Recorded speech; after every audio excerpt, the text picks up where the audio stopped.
Olá, meu nome é Luiz Roberto e uma vez mais aqui no nosso canal Espiritismo em Pauta vou apresentar um vídeo para falar hoje sobre casamento e sua manutenção, naturalmente sob a ótica do Espiritismo. Quero pedir antecipadamente que você, vendo o vídeo, comente, compartilhe, aliás, todos os nossos vídeos, para que a doutrina espírita possa ser melhor conhecida em sua interpretação do cristianismo, a filosofia cristã. Nós precisamos estudar esse tema sempre na primeira pessoa do plural, porque o assunto ele a todos nós interessa, visto que o casamento está na base da vida social, queiram ou não seus detratores. O material aqui exposto, uma vez mais, tem base no livro Apostilas da Vida, ditado pelo Espírito André Luiz ao médium Chico Xavier, livro que eu recomendo a leitura. Aliás, o tema de hoje, abordado sob a luz da doutrina espírita, repito, ele é bastante elucidativo, pois a doutrina espírita ela elucida claramente o problema do lar, entremostrando os remanescentes do trabalho a fazer na conjugação, na constituição do lar, segundo sempre os compromissos anteriores em que marido e mulher assinaram contrato de serviço entre si, esperançosos desde o mundo espiritual, portanto, antes da reencarnação. Aliás, eu estava pensando, quando li esse texto e estava elaborando esse vídeo, que inúmeras são as obras na literatura espírita que narram o encontro entre espíritos no mundo espiritual e que se decidiram pela união conjugal na Terra a fim de reparar o passado conturbado que nutriram entre si. Isso tem bastante obras, não só do Espírito André Luiz, muitos espíritos interessados na manutenção do casamento aqui na Terra escreveram muitos, muitos contos nesse sentido.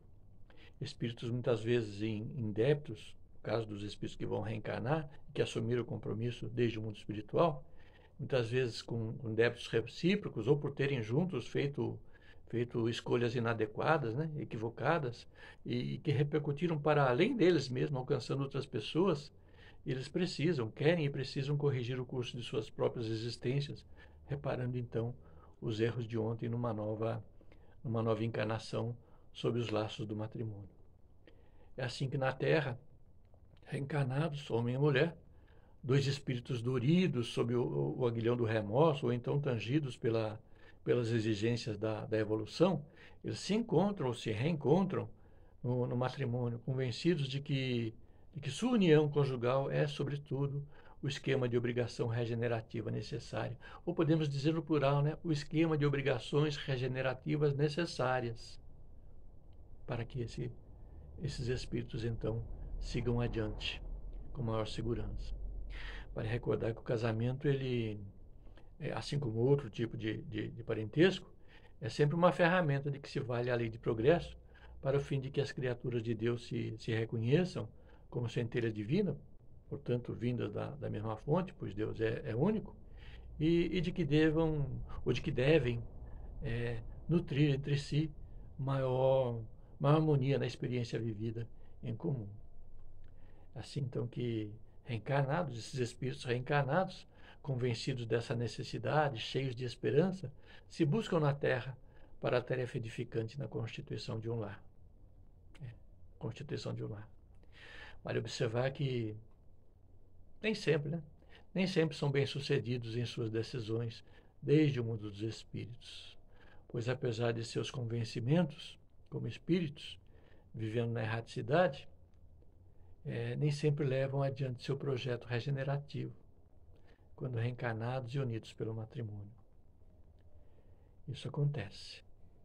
Deixam-se levar por ilusões, esse casal deixa-se levar por ilusões antigas, residentes atavicamente na alma, no campo do preconceito, ou então pelas hipnoses do desejo, e passam pelo casamento assim como diz André Luiz, como sonâmbulos sorridentes, acreditando em fantasia, tal como as crianças acreditam na solidez dos castelos de papelão.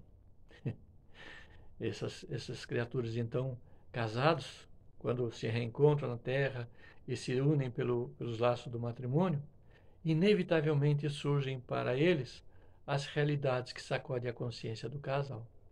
É? Porque durante o tempo em que passaram juntos, antes do casamento, namoro, noivado, sonhavam, sonhavam. Agora, então, casados, passam um tempo preso aos deveres e compromissos financeiros, né? Quem de nós que não seja casado, que não sabe disso, né? Fazendo previsões orçamentárias, é, sob apreensões constantes, luta e disciplina se revezam ou se buscam constantemente. E aí, nesse caso, os cônjuges, muitas vezes, quando desprovidos de elevação moral, eles começam a experimentar fadiga e desânimo. Ah, a coisa está feia, não dá não. Assim não dá, preciso procurar um jeito de sair fora dessa relação, porque não dá, não dá, realmente não dá. E essa fadiga, esse desânimo acontece justamente quando mais necessitam da confiança recíproca, mais necessitam, para que o lar produza, como diz André Luiz, rendimentos de valores substanciais. Rendimentos de valores substanciais, ou seja, alcancem, realizem os planos traçados desde o mundo espiritual, no campo da regeneração, em favor da vida do espírito imortal. Os cônjuges descobrem, na convivência, que amar não é apenas fantasiar, mas, acima de tudo, construir, tudo no maiúsculo, construir. E construir exige um plano, esperança na realização desse plano, suor e, por vezes, aflições e lágrimas. Componentes, naturalmente, todos esses, de uma estrutura sólida que fortalece, por si, o casal em regeneração. Mas nem todos os casais resistem na realização de seus planos. Muitos desistem de suas esperanças, se é necessária a dedicação, a força moral, se afligem, choram. Por isso alguns se deixam escapar do casamento pelo divórcio. Se a coisa estava feia, piora, né? A gente sabe isso, na realidade piora.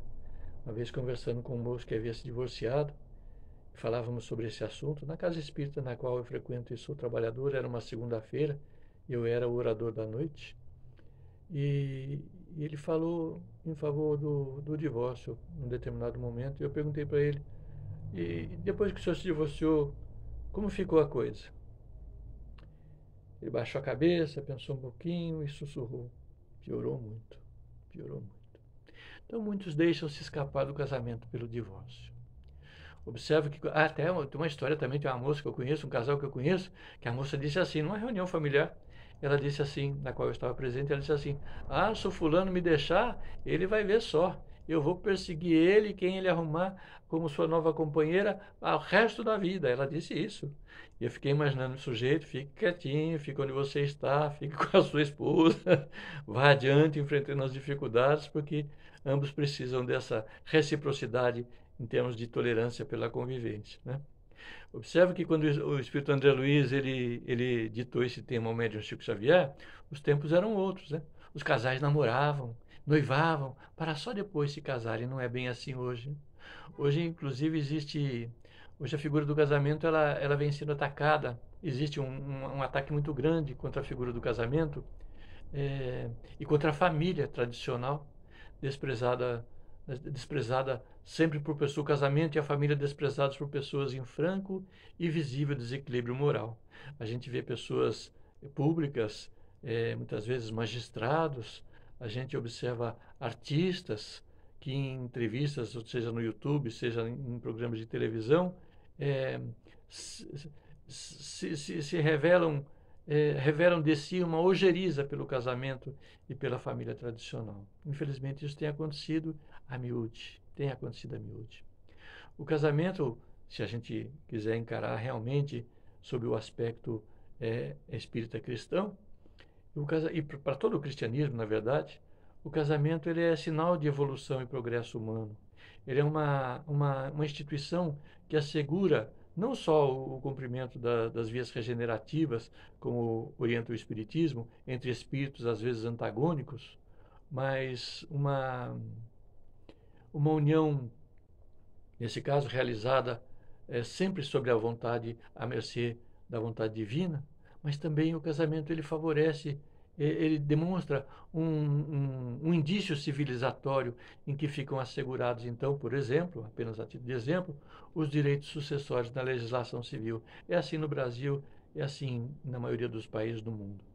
Também o casamento ele é sinal de progresso civilizatório é, é, é, sob o regime da união estável, que vem avançando e garantindo direitos sucessórios aos envolvidos e, ao mesmo tempo, favorece a união de personagens, homem e mulher, que erraram juntos no passado, quase sempre entre si mesmos, de conviverem, aparando arestas até então insuperáveis. Então, nem sempre o casamento ocorre pela legislação civil ou religiosa. Muitas vezes as pessoas se juntam, constituem uma união, essa união produz um lar, produz um lar. E essas pessoas, então, hoje também estão asseguradas pela legislação civil em termos sucessórios.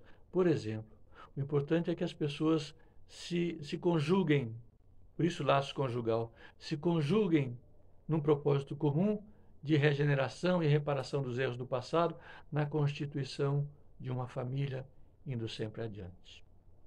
São homens e mulheres, seres imortais da criação divina, nesse caso, casamento, a união estável, realizando a vontade de Deus, a caminho da luz, sempre a caminho da luz. O divórcio conjugal, falando do divórcio, ele mais não é, portanto, que um rompimento dos compromissos assumidos, e no caso, dela, desde o mundo dos espíritos. Ainda que tenha na legislação humana, volto a afirmar, né, um regramento para minimizar os prejuízos materiais e moral das partes, o divórcio retarda o progresso dos envolvidos, marido e mulher, deixando para depois, acumulando antagonismos, né? ficando mais difícil. O divórcio, portanto, ele ocorre quando os casais não percebem no casamento um comércio de realizações do espírito, por concessões mútuas e edificantes, cuja falência desse comércio, que é o casamento, ou a união estável, com seu conjunto de interesses edificantes desde o mundo espiritual, precisa tanto do homem quanto da mulher. Muito esforço de ambos, portanto, para evitarem a falência conjugal. Eu tenho aqui no meu canal, eu tenho, se você entrar lá na playlist, tem duas abas, né? A aba Conversa Espírita e a aba de Espiritismo em Gotas, Histórias. Nessa aba Espiritismo em Gotas, no vídeo hashtag 4, o Lar de Rosinha, é uma adaptação que eu fiz de um caso real, que eu conheço, do qual eu tive alguma participação profissional como advogado, e que eu adaptei ao caso, a uma história narrada por um espírito, se eu não me engano é João de Deus, também escrito por André Luiz, por Chico Xavier, ditado ao médium Chico Xavier. Eu fiz uma adaptação do caso real com esse livro, com a história desse livro, e formei um texto chamado Lar de Rosinha. Lá o espírito João de Deus, associado ao caso real que eu estou mencionando, ele se tornou uma história de ficção. Ele então ele revela como os filhos, muitas vezes, vêm como reforço espiritual para ajudar os cônjuges a se tolerarem, vencendo a si mesmos. Então, o casamento exige muitas vezes filhos, importante que venham os filhos. Muitos deles vêm para desenvolverem a nossa tolerância ainda mais ainda, ou então vêm para nos socorrer das nossas fraquezas. É certo que muitos não conseguem, né? É verdade que muitos não conseguem manter seus casamentos, e nós devemos compreender e não julgar a nenhum desses, pois nós não sabemos qual seria nossa conduta no lugar deles, não sabemos qual seria a nossa conduta. Nós desconhecemos os obstáculos e sofrimentos que enfrentaram. Nós não temos a mesma estrutura que aquela criatura, especialmente a estrutura moral. A gente não sabe qual seria a nossa reação. diante das dificuldades. Todavia, não devemos deixar de interpretar o matrimônio por sociedade venerável e de interesse da alma, de interesses, que atenda aos interesses da alma perante Deus, e lutar sempre por preservar o casamento. Trabalhar muito para evitar sua ruína e sustentá-lo sempre, especialmente nos dias de hoje, em que a família, eu vou repetir, vem sendo atacada pelas forças que insistem em afrontar a vontade divina. Reflitamos sobre esse assunto, nós que somos casados e aqueles que necessitam, decidiram desde sempre se casarem. Uma vez um rapaz me disse assim: eu estou casado com fulano, mas deu certo, deu, não deu? Um abraço, vou partir para outro. Não é assim, não é assim. E vamos adiante.